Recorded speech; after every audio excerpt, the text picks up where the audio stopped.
Here we go, pulling up the anchor. Yep. Saying goodbye to Galapagos. And the sea lions. Yeah. The start of our Pacific crossing wasn't quite what we'd hoped it would be. The day before we were due to leave, the generator broke and it took 2 days to fix it. Then our one and only electric winch started running of its own accord and I had to disconnect one of the buttons. 2 days behind the other 5 boats that we're supposed to leave with, we left in miserable weather, rain and bad visibility, feeling a bit apprehensive.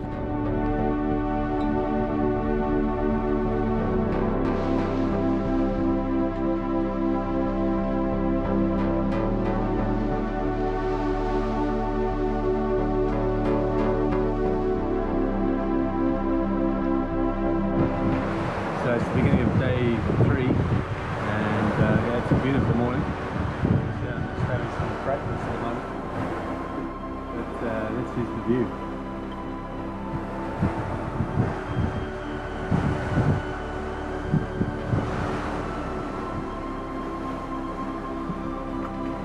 Here's the crew of Polaris hard at work.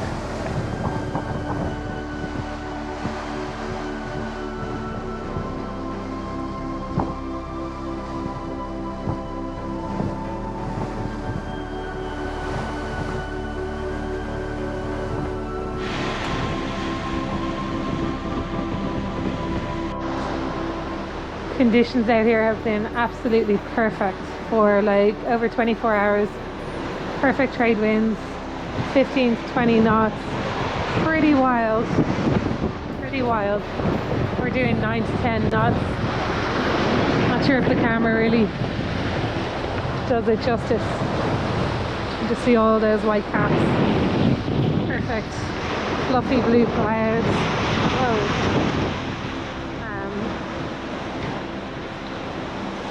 Carefully walk over to Jim.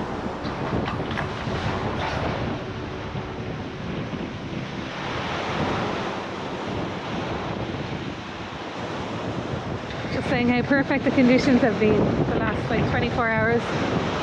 Yeah, no, yeah. Going along nicely. It's not quite the Pacifico, but yeah, no, it's great.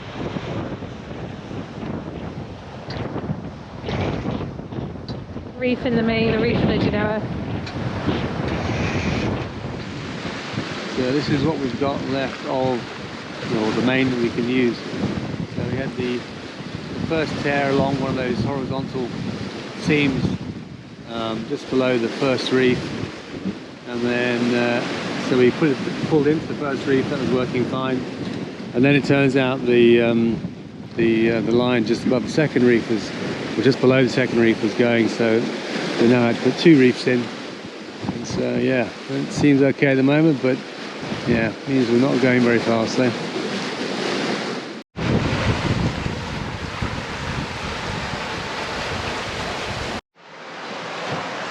So where are we, day 10 I think, and yeah, the sun has definitely gone today. There's lots of these sort of squalls coming through. So far anyway, they haven't been too windy, but just yeah, a lot of rain.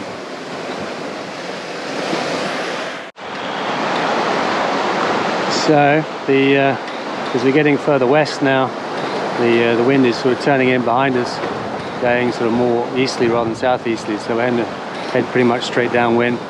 So we bucked up the courage to get out the spinnaker, which we flew it once in the sandblast for about 15 minutes just to try it out. But before that was 2 years ago in the Atlantic, so it's been a while. So going okay at the moment. We'll see what happens. We try and get it back down again now. Time to do the daily fish duty. Now you can see we've also lost the Jenica. The halyard snapped and the sail went overboard. We managed to recover it okay. We got one over there. We normally have a few squid as well, but I don't see any today. There he is.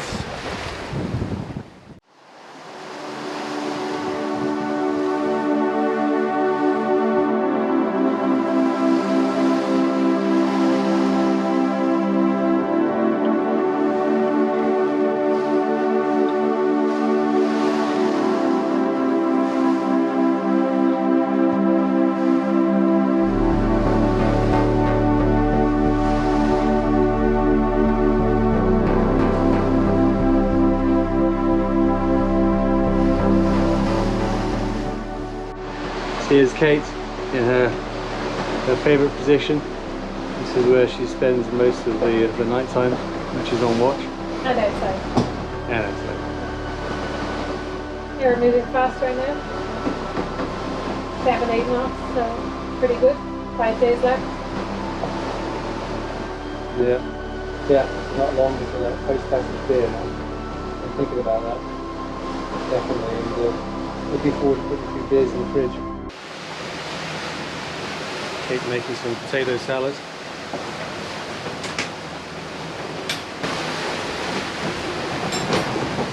So we've actually been spending a fair amount of time in the saloon here, which is quite unusual. Normally we're outside all the time, but it's been surprisingly cold and pretty obviously windy as well at night.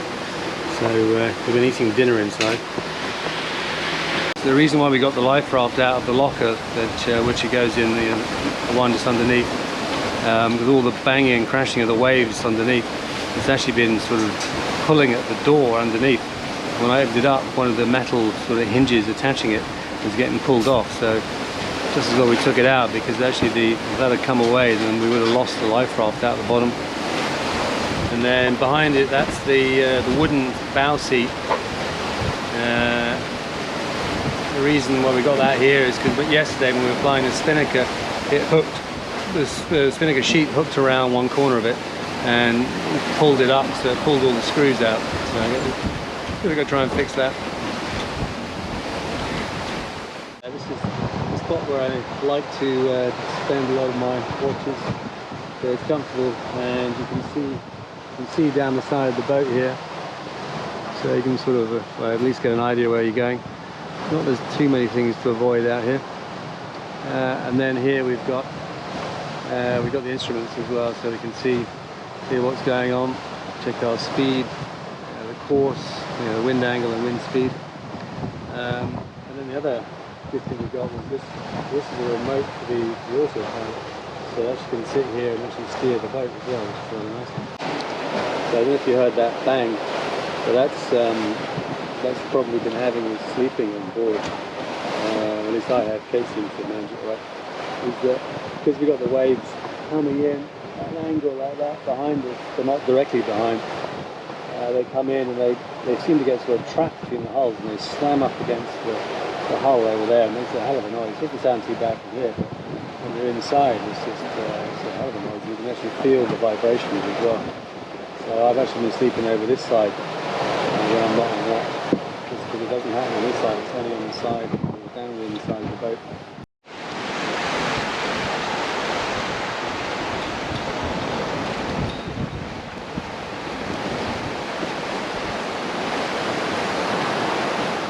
So we finally got the Spinnaker set up right for today. Earlier on today, just couldn't seem to get it stable, and even though it's now moving around a bit, it's still a lot better than it was before.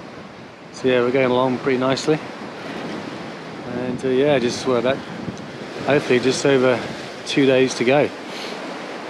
So yeah, looking forward to that. So we haven't done any fishing on this passage, which is unusual for us. Normally whenever we're out there, we've got at least one or maybe usually 2 lines out.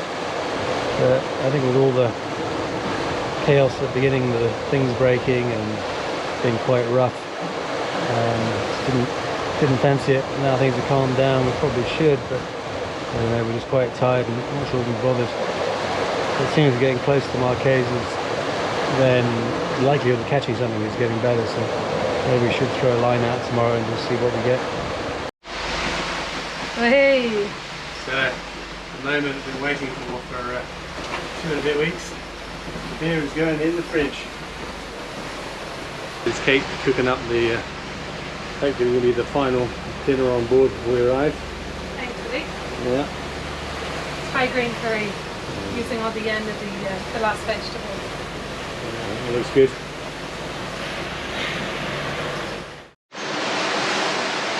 It's the last morning of our passage to the Marquesas, and the sun will be coming up in about 20 minutes.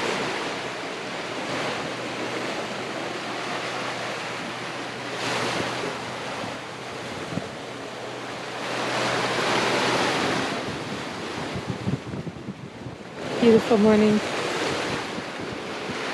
So we just made landfall in the Marquesas, and we're just sailing past.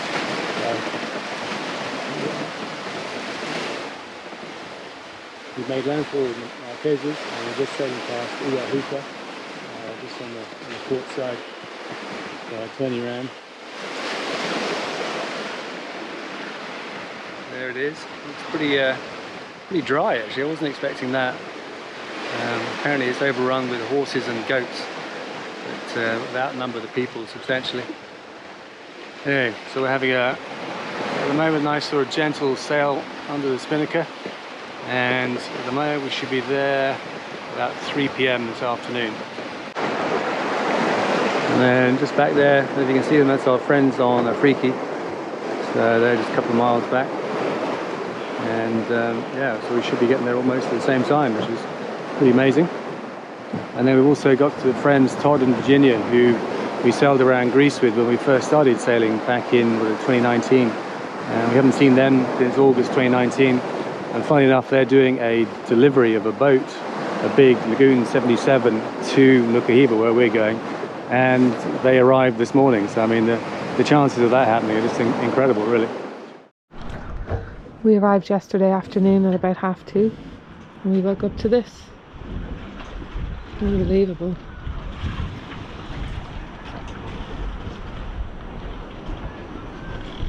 Hills and mountains rising up around us. It's just gorgeous. In the end, it took 18 days to cover the 3,025 nautical miles from Galapagos to Nukuhiva in the Marquesas. Not bad, with only half a mainsail and no Jenica.